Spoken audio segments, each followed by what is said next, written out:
Hi, welcome to the Hotwire podcast. We are talking all things wellness today. I'm Kristin Weddick, our head of people and culture for the North America business, and I have with me Nikeisha Maddox. You want to give a little intro? Yes. Hi, I'm Nikeisha. I'm a director specialized in executive comms.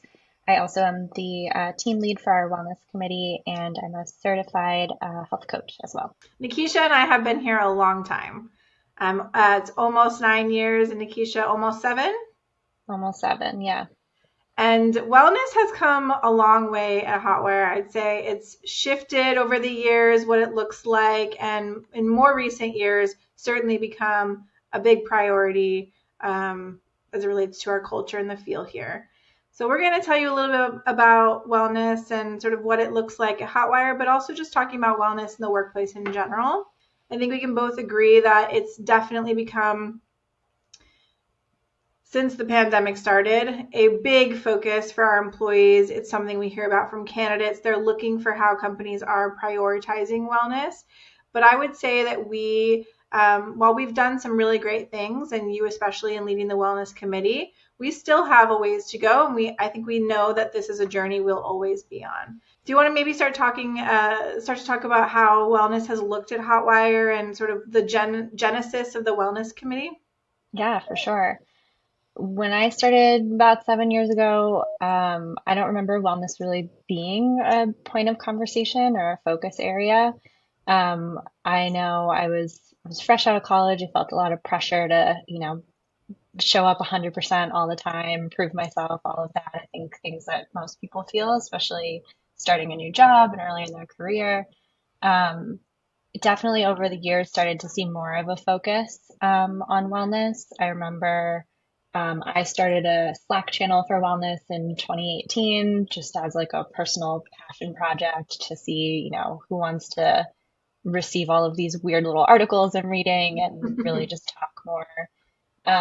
It was spurred also from, we started to hear more about it from our leadership. I remember our CEO at the time talking about mental health, her own journey with mental health and wellness at work at our company offsite. And it really, a lot of conversations continued from there of it being a big focus area for the company. So since then, it's been a pretty fun journey to see everything growing and more people getting involved with conversations about how important this is. Our Slack channel now has 86 people, and I think that's about 12 shy of our full North America team. So that's very exciting. And we've formed this wellness committee over the past few years and really formalized it over the past, kind of given it a bit of a revamp over the past 6 months of, how do we want to reach people? How do we want to work with them? What does wellness look like now, post-ish pandemic? And how do we keep reframing and growing? So it's very exciting to, and both of us have been on that the whole way through, which is very cool to see.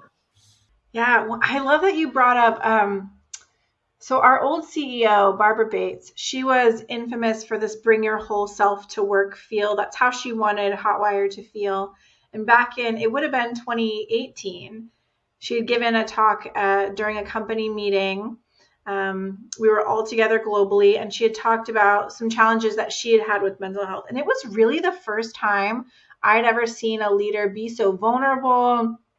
And I think the response was amazing. The next year, I believe it was, we had put out a Bring Your Whole Self sort of digital book of different stories that people within our business were telling as it related to mental health or challenges that they had. And it really just made the feel and the culture at Hotwire, much more accepting and open for people bringing these conversations to the table. And I think that that's really true of most companies now. They're starting to evolve, and it's less leave it at the door and more, we understand this is a part of your life, and it does impact productivity. It impacts how you're feeling, your engagement, which impacts your retention and whether you want to be here. So companies are really starting to understand this can't be left out of the conversation. And then in 2020, during the pandemic, remember, we were looking for a way to build connection within the team and to also remind people to take care of themselves with all these crazy things that were happening in the world at the time.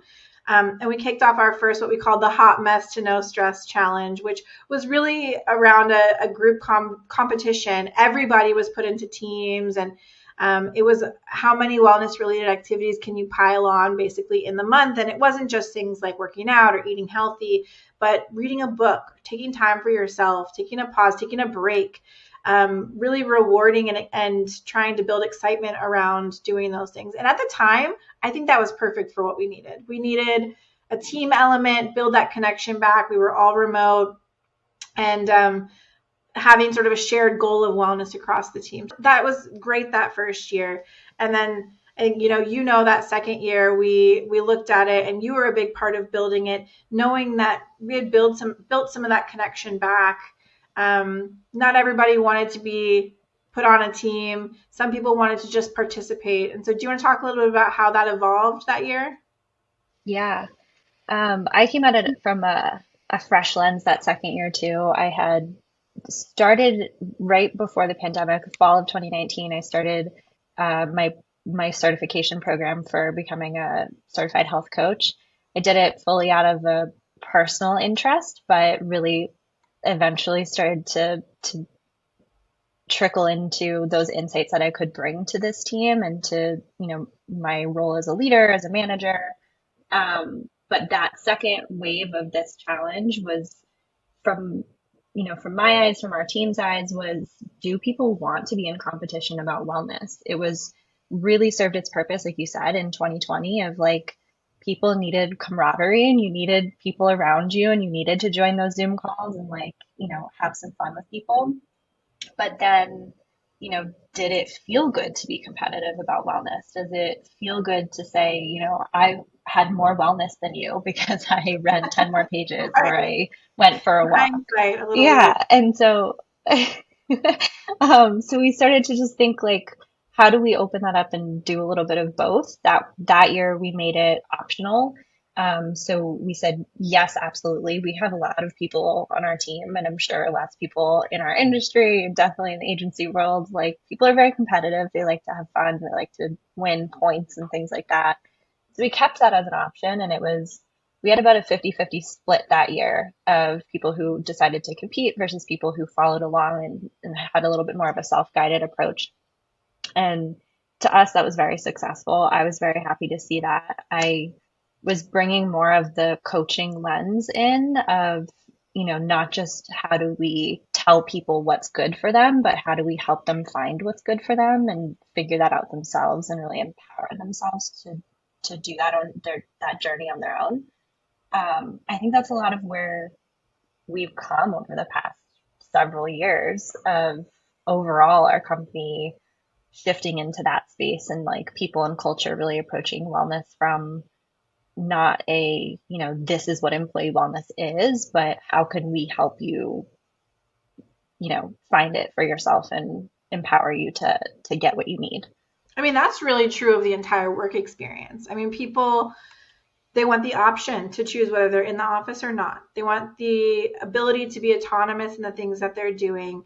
They want levers that they can pull if they want them, but they don't necessarily want to be forced to do certain things. They want more benefits options so that they can pick and choose what feels best for them. And for some people, wellness is really centered around the thing that makes them feel best is eating right or working out or taking more of a physical approach.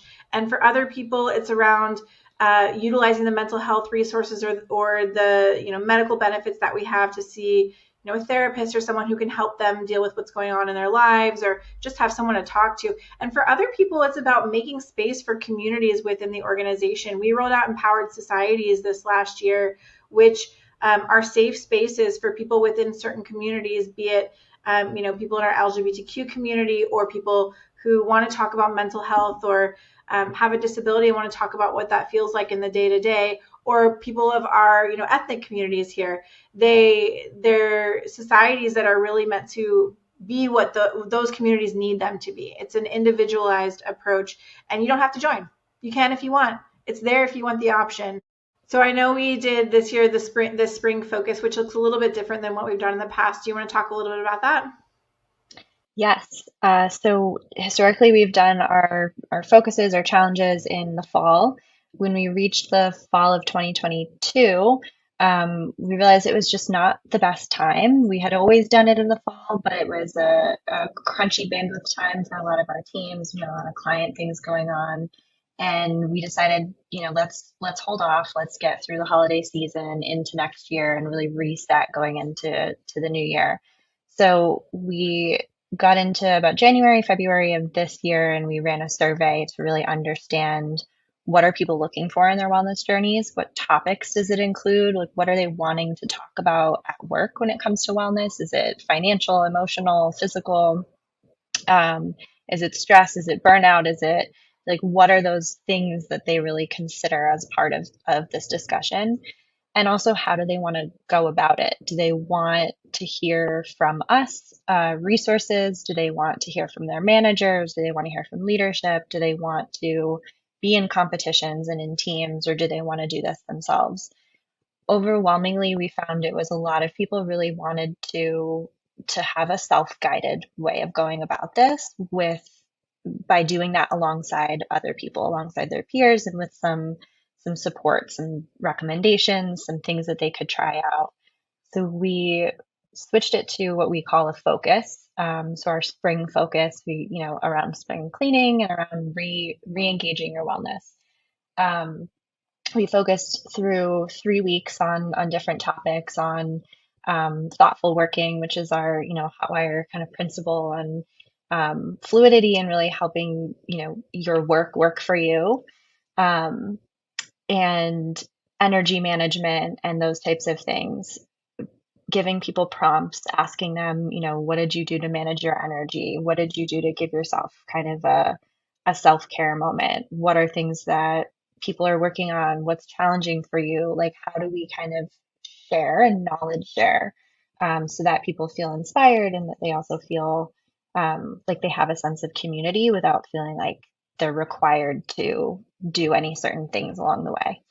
And that's, I mean, I feel like that's really just the approach we're taking is continuing to assess what the team needs and then evolve from that, providing resources, because wellness and mental health have been more at the forefront of conversations than they ever have been before. It's also about equipping managers with understanding what is their place in navigating these kinds of conversations. We are just leading a few trainings now around building and managing in a mentally healthy workplace, so that the team understands what are some triggers they should be on watch for, what's their responsibility. And really it's about, again, taking an individualized approach, not making assumptions about what somebody might need, but just making sure they know what resources are available to them.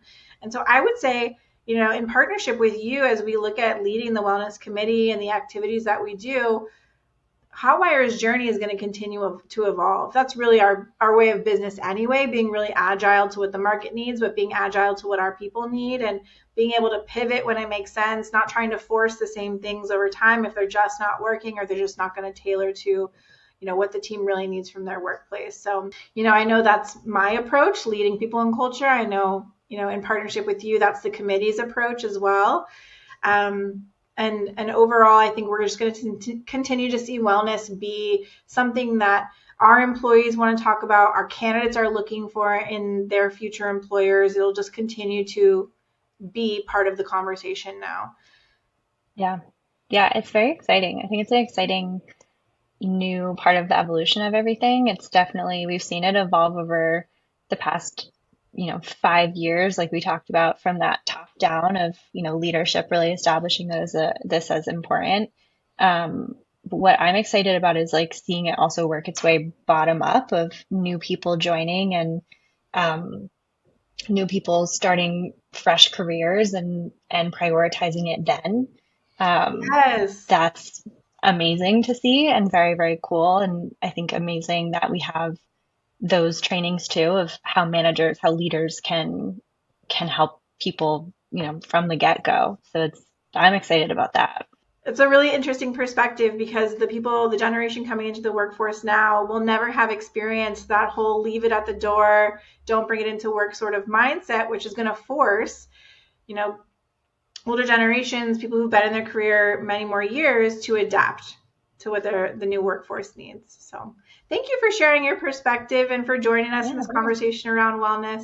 If you want to learn more about Hotwire and our insights, you can visit us at hotwireglobal.com, and we'll see you next time. Thank you.